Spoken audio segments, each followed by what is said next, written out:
এটা প্র্যাকটিক্যালি আমার মধ্যে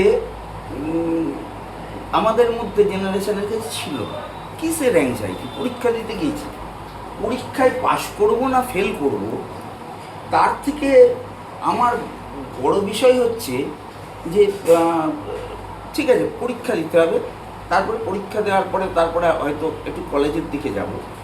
হ্যাঁ, তারপরে আমার এমন কোনো অ্যাংজাইটি ছিল না যে ঠিক আছে উচ্চশিক্ষিত হলে একটা কিছু একটা করে খেতে পারে, হ্যাঁ, কিন্তু কিছু না হলে কি হবে এটা কেন মনে হতো না। আমার বাড়ি একটা ধরো প্রতিটা বাড়িতে একটা কাকা নয় জ্যাঠা পাওয়া যেত, যে যাত্রা করতে ভালোবাসতো বা নাটক করতে ভালোবাসতো বা রাজনীতি করতে বেরিয়ে যেত, কোনো রোজগার তারা করতে করতো না, কিন্তু তাকে খাবার জোগাতে হয়তো আমার মা অথবা আমার জেঠিমা। আমিও বুঝেছিলাম যে আমার যদি আমি কিছু নাও করি আমার পেটে ভাতটা, আমার পরিবারটা পাই, আমার বিরাট পরিবার। আমার এক ভাই কিছু করতেই পারলো না সারা জীবন, আমি সারা জীবন ভাইটাকে বয়েই বেড়াবো। বুঝলেন, এই যৌথ পরিবার আমাকে বুঝিয়েছিল যে, আর প্রকৃতি আমায় বুঝিয়েছিল যে অ্যাংজাইটি নেই। আমি সব অ্যাংজাইটি ওই আমবাগানে গিয়ে রিলিজ করে আসতে পারতাম। খেলার মাঠে যখন দরদর করে ঘামছি আমি অ্যাংজাইটি রিলিজ করতে পারতাম। এখনকার ছেলেপিলের কাছে এই অ্যাংজাইটি রিলিজ করার মতো জায়গা নেই। সে কোথায় যায় অ্যাংজাইটি রিলিজ করতে গিয়ে? অ্যাংজাইটি রিলিজ করতে যায় ওর কাফেতে কি করে, একটা 17 টাকা বা 15 টাকার একটা সিগারেট খায়, একটা 15 টাকার লাল চা খায় বা একটা খায়, গিয়ে নিজেদের মধ্যে গল্প করলো, সিগারেটে 6টা টান দিল, কেউ আবার ওটার মধ্যে একটু গেঁজা পুড়ে নিল, নিয়ে খেলো, কিংবা আরও ঘুমের ওষুধ বাজারে পাওয়া যায় খেলো। তারপরে খুব অস্থির বাচ্চা দেখা যায় অল্প বয়সে, দেখি খুব বাচ্চাটা খুব অস্থির হয়ে যাচ্ছে। হ্যাঁ, অস্থির বাচ্চা বলে আমি জীবনে কোনো দিন দেখিনি, বাচ্চা কোনো দিন অস্থির হয়। আমি ওকে অনেক সাইকোলজিক্যাল অনেক প্রশ্ন করি, আমি কোনোদিন শুনিনি, মানে আমি সামাজিক কাজকর্ম করার থেকে আমি দেখেছি অনেক বাচ্চা অস্থির। এত অস্থির কেন আমার বাচ্চা, এটা ভাঙছে সেটা ভাঙছে। তুই মনোবিদদের কাছে যা, ঠিক আছে, তোমার কাছে আসে সেই বাচ্চাটাকে নিয়ে। আচ্ছা, বাচ্চা অস্থির, সে তো আগের জেনারেশন মনে করতো না। সে অস্থিরতাটা দেখাতো কোথায়? মাঠে গিয়ে লাফাতো, চিৎকার করতো, ভেঙেও দিত হয়তো এক একটা জিনিস, তাতে কোনো ছিল না। এবং অ্যাংজাইটি, হ্যাঁ, বাবা মারও অ্যাংজাইটি ছিল না। আর যে একটু বড় তার দাদা, তাকে নিয়ে কোনো অ্যাংজাইটি ছিল না। অ্যাংজাইটির উল্টোপিটা আমি জানি না, তোমাদের ভাষায় কি বলবে ওটা আমি বলতে পারবো না, আমি অতদিন লেখাপড়াও করিনি, বলতে পারবো। অ্যাংজাইটির উল্টোপিটা যেটা আছে সেটা হচ্ছে নিরাপত্তাহীনতা। ঠিক আছে, তুমি নিরাপদ নও। একটা মনোবিদ বলেই দিতে পারে আমি নিরাপদ নই। আমি তো সত্যিই নিরাপদ নই। আজকে সকালে ভাবছিলাম এই যোগ হচ্ছে, সত্যি কথা, ঘরে বসে সরকারি কর্মচারীদের যোগের ছবিও পাঠাতে হবে, না হলে খুব বিপদ, চাকরি চলবে। আমি যোগে বসলাম, ধ্যান করতে বসলাম, তবে ধ্যান ভাঙার পরেই আমার চোখের সামনে যদি বুলডোজার ভেসে হতো। হ্যাঁ, কী দরকার আমার ওই যোগ? হ্যাঁ, ও একদিন বলেছিল যে মন ভালো রেখে, কাকে বলেছিল, মন ভালো রাখার প্র্যাকটিস করছিস, মন ভালো রেখে কী হবে, কি দেখবে সে? মন ভালো রেখে কী হবে? দুদিন পরে সেই মনই খারাপ হবে। হ্যাঁ, তাকে তো ট্রাঙ্কুলাইজার মেরেই রাত্রিবেলা ঘুমোতে হবে, বুঝা? তা এই মানুষগুলোর কাছে যে প্রতিদিন প্রতি মুহূর্তে তার অ্যাংজাইটি, শুধু বাঁচার জন্য অ্যাংজাইটি, রোজগারের জন্য অ্যাংজাইটি, সে একটা ছেলের সঙ্গে রিলেশান করেছে, ধরো কন্ট্রাকচুয়াল, সব চাকরি বাকরি তো সব কন্ট্রাকচুয়াল। তুমি হয়তো চাকরি করলে কন্ট্রাকচুয়াল চাকরি পাবে, পার্মানেন্ট পাবে। এবং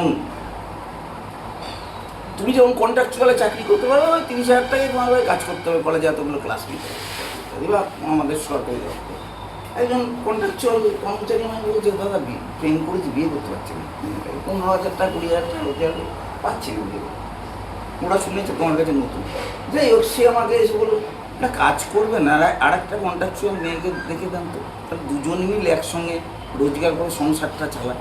ফলে তার অ্যাংজাইটি কোথায়, সে মেয়েটার সঙ্গে প্রেম করেছে কিন্তু বিয়ে করতে পারছে না, বুঝলি? মেয়েটা চাপ দিচ্ছে, তার বাড়ির লোক চাপ দিচ্ছে, এটা তার কাছে অ্যাংজাইটি। এই ছেলেটা বা মেয়েটা ঠিক খুব গভীরভাবে পরিবেশ নিয়ে ভাববে, এটা আমার কাছে কিনা অবাস্তব এবং অকল্পনীয় মনে হয়। এবং যারা নিয়ে কাজ করছে এ ব্যাপারেও আমার দ্বিধা বিভক্ত আছে। ও আমি কোন লোকটাকে গুরুত্ব দিই এটা ব্যক্তিগতভাবে আমার মনে হয়। আমি সেই লোকটাকেই গুরুত্ব দিই যে একই সঙ্গে থিওরিটিক্যালি বলতেও পারে ওর মতো, না ওর মতো বলতেও পারে, উল্টো দিকে সে অ্যাক্টিভিস্ট, সে ওটাকে চেঞ্জ করার চেষ্টা করে যতটুকু করে। আর ম্যাক্সিমাম উপায় খুব সুন্দর করে মালা গেঁথে সকালবেলা জলঙ্গি নদী পুজো করার একটা ব্যাপার আছে, একটা নির্দিষ্ট দিনে তুমি ওই পলিথিন মুক্ত একটা অ্যাপ্রন করে বা একটা গেঞ্জি করে তার বুকে লাগিয়ে তুমি নিচে করছো। এটা হলো, এটা কি করছে, তখন অ্যাংজাইটি রিলিজ করছে কিছু, এর বাইরে কিছু করছে না। আত্মসন্তুষ্টি, সম্পূর্ণ আত্মসন্তুষ্টি, এর বাইরে কিছু হচ্ছে না। এটা তোমায় একদম 100% ধরে রাখতে হবে, এর বাইরে কিচ্ছু নেই। কারণ এর বাইরে ভাবার কোনো অবকাশ তার নেই, তাকে ভাবানোর লোকও নেই, এবং সে সেই লাইফের মধ্যে দিয়ে, জীবনের মধ্যে দিয়েই আসেনি। আমি যেটা গল্প করছিলাম, সে বনকুল চেনে না, সে আশফল চেনে না, ঠিক আছে, সে ফলসা খায়নি, সে বাগানে হাঁটেনি, খেলার মাঠ নেই, সবুজ মাঠ নেই যেখানে সে খেলতে চায়। সে বেড়াতে গিয়ে, পাহাড়ে বেড়াতে গিয়ে খুব বেশি হলে একটু পাহাড় দেখে আবার বাড়িতে চলে এসে আবার যন্ত্রিক জীবনের মধ্যে ঢুকে যায়, এবং সে কর্পোরেট লাইফ লিড করে। তা এদের কাছ থেকে আমি কি আশা করব? সেই তো নিজেই তো 100টা অন্য অ্যাংজাইটিতে ভুগছে, সে পরিবেশ নিয়ে অ্যাংজাইটিতে ভুগবে। হ্যাঁ, খুব এই আশা আমি করি না। যেটা বলতে চাইছিলাম সেটা থেকে ঘুরে গেলাম। এটা হচ্ছে, দেখবে প্রচুর পরিবেশ নিয়ে বই, নদী নিয়ে এমন লেখক পাবে প্রচুর লিখছে। সেই লোকটাকে আমি নিজে দেখেছি, আমি একদম উল্টো, আমি কোনো বিজ্ঞানের দিকে যাব না, আমি তোমার ওই প্রশ্ন দিয়ে, আমি সেই লোকটাকে দেখেছি যখন ধরো আমরা বললাম যে নদীর ধারে পুজো করে তো নদী বাঁচবে না ভাই, নদী পুজো করে নদী বাঁচে না, ওটা ওই যারা নেতা তারা বলে নদীকে পুজো করো, ও বাঁচে না। কিন্তু প্রশ্ন হচ্ছে যে নদীটা বাঁচতে পারে এরকম ছোট ছোট কাজ করে, তা আমরা ওই জলঙ্গির পাশ থেকে দেখুন কিছুই করতে পারছি না। আর এই ব্রিজ যারা তৈরি করেছে না, কোটি কোটি টাকা লুটে নিয়ে চলে গিয়েছে, আর যত ব্রিজের যত ইয়েগুলো আবর্জনাগুলো নদীর বুকে ফেলে রেখে চলে গিয়েছে। বোঝা যাচ্ছে তো নদীটা তো আটকে গিয়েছে, ওখানে নদী প্রায় ড্রেন হয়ে গিয়েছে জলঙ্গি। তা আমরা তখন বললাম না, অ্যাকশন প্ল্যান লাগবে, এটা আমাদের কাজ করতে হবে, কিছু করে দেখাও, ওই খোপাই চুল বেঁধে নয়, করে দেখাও। আমরা দুনিয়া আসুজি ডেপুটেশন ঘেরাও এ ওটা রাস্তা অবরোধ করে বাধ্য করলাম একটা নামাকে, মেশিন নামাকে, ড্রেজিং হচ্ছে নদী থেকে, ওই পলিটা উঠতে হবে না। কিছু লোক খুব উৎসাহিত হলো, গেল, এবং উৎসাহিত হয় না তা না, অনেক বয়স্ক মানুষ ওই নদীর পাড়ে গিয়ে যে পরিবেশ নিয়ে ভাবে না, সেই লোকটাও ওইখানে গিয়ে চুপ করে বসেছিল, যে দেখেছে নদীর ওপর থেকে এটা পুলিটা তোলা যায়, ঠিক আছে, এইটা সে ফিল করছে। কিন্তু এর পাশে এই যে লড়াইটা করতে হলো, কার সঙ্গে লড়তে হলো? ডিপার্টমেন্টের সঙ্গে। যে কাজ করে গেছে সে কে? কন্ট্রাক্টর বড়, প্রচুর টাকা দিয়েছে অফিসগুলোকে, এনএইচএআইকে। এনএইচএআইয়ের যে অফিসারকে আমরা সবাই ছিলাম, ধরলাম, চিৎকার চেঁচামেচি করলাম, করে তারপরে কাজটা আমাদের করতে হলো। এই যে লড়াইটা রাস্তায় লড়তে হলো, যে গবেষণা করছে বা যে বই লিখছে, বড় বড় মোটা মোটা বই লিখছে, আমার কাছে ওগুলো মূল্য অর্থ। স্টেট আমার কাছে জেনে নাও জানতে হয়তো গভীরতায় অনেক দরকার হয়, আমি ইন্দ্রর থেকে জেনে নিই, আমার দরকার তো জানা কোন, আচ্ছা এইটা কেন হচ্ছে ইন্দ্র, আমি কালকে জিজ্ঞাসা করছি। আচ্ছা গাছের সঙ্গে জোনাকে ডিএনএ জুড়ে গাছটাই আলো জ্বলে, এটা কি সম্ভব? তা ও আমাকে তার ডিটেলটা বুঝিয়ে, পরে আমাকে অনেক সার্চ করে বুঝিয়ে বলে দিল হ্যাঁ এটা সম্ভব। ওর কাছে প্রশ্ন ছিল হচ্ছে বলে দিল। এটা জানতে গেলে খুব একটা অসুবিধা নেই, তুমি যদি জানতে চাও সেটা কোনো অসুবিধা। অসুবিধাটা কোথায়? অসুবিধাটা হচ্ছে তোমার জানাটাকে তুমি যখন ইমপ্লিমেন্ট করতে যাবে, প্রয়োগে যাবে, গণ্ডগোলটা সেখানে। এই রিস্ক নেওয়া, এইখানেও একটা অ্যাংজাইটি প্লে করে। কি এই রিস্ক নিতে গেলে তো আমাকে অ্যারেস্ট হয়ে যেতে হবে, এটা তার অ্যাংজাইটি, ওই বুদ্ধিজীবী মানুষটার অ্যাংজাইটি, এটা করতে গেলে অ্যারেস্ট হয়ে যেতে হবে। সুতরাং নিরাপদ আশ্রয়ে থাকবো। আমি অর্থনৈতিক ঘেরাটোপে আছি ভাই, এই অর্থনৈতিক ঘেরাটোপের বাইরে বেরিয়ে কিছু করার আমার দরকার নেই। এইটুকু করে এই ঘেরাটোপটা যেন ঠিক থাকে, বাদ বাকি কিছু করো না, চেষ্টা করো না, বাদ বাকি চেষ্টা করতে যেও না, হয়তো জেল ফেল খেটে ঝামেলা হবে, ওসব দরকার দরকার নেই। এইটা তার অ্যাংজাইটি, আর এটা তার অ্যাংজাইটি, বোঝা গেল? এটাও এক ধরনের অ্যাংজাইটি, তুমি এটা নোট করতে পারো, এটা তার অ্যাংজাইটি। সে ওর বাইরে বেরোবে না, ওর বাইরে বাড়ালে এমন অ্যাংজাইটিতে চলে যাবে, তার বাড়ির বউ এরকম করে পেছন ধরে টানবে, ছেলে পেছন ধরে টানবে, হ্যাঁ গুলিমার তোর ওই থিওরিটিক্যাল চর্চা, ওই বইয়ে লিখেছিস ওইটুকুই ভাই যথেষ্ট।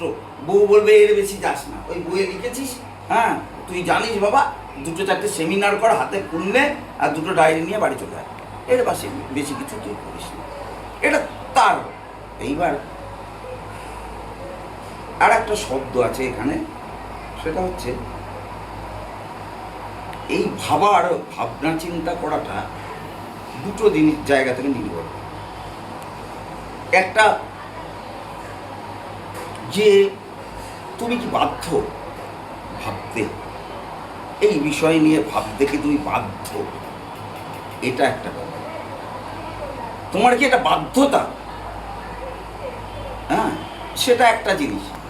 দেখো গ্রামের মানুষের কাছে রাজনীতি করাটা বাধ্য, তাকে আধার কার্ডের জন্য যেতে হয় পঞ্চায়েত, ওখানে যেতে হয়, সেখানে বা একটা পাকা বাড়ি নিতে গেলে পঞ্চায়েতে যেতে হয়। কিন্তু একটা শহরের লোককে যেতে হয় না গেলেও তার কাছেই হয়তো কমিশনার আছে বা অন্য কিছু করে আসে, ইত্যাদি ইত্যাদি। কিন্তু গ্রামের মানুষের কাছে এটা রাজনীতি করাটা বাধ্যতা, তাকে ওটা করতেই হবে, না করলেও বাঁচবে না। ঠিক তেমনই যে উদাহরণগুলো দিচ্ছিল, তাপসদা দিচ্ছিল, যে অঞ্চলের উদাহরণগুলো, যারা শুধুমাত্র পরিবেশকে কেন্দ্র করেই বেঁচে আছে, পরিবেশ ছাড়া সে বাঁচবেই না, হ্যাঁ তখন যখন গাছগুলো কেটে দেয়, তখন সেটা খুব আন্তরিকভাবে সে সেটাকে রক্ষা করার চেষ্টা করে। আর পরিবেশ সচেতন কিছু সত্যি আন্তরিক মানুষ আছে যারা সেটার পাশে গিয়ে ঝাঁপিয়ে পড়ে, ঠিক আছে, সেটা তার কাছে বাধ্যতা। আর আমার কাছে প্রশ্ন হচ্ছে শহুরে মধ্যবিত্তের কাছে এটা একটা শৌখিন, সেই অর্থে নতুন, তার কাছে এটা বাধ্যবাধকতা নয়, এটা শৌখিনতা। সুতরাং টেনশন রিলিজ যদি কেউ করতে চায়, ঠিক আছে, একটু তো সচেতন করার চেষ্টা করছে, একটু তো করার চেষ্টা করছে, কিছু হয় না।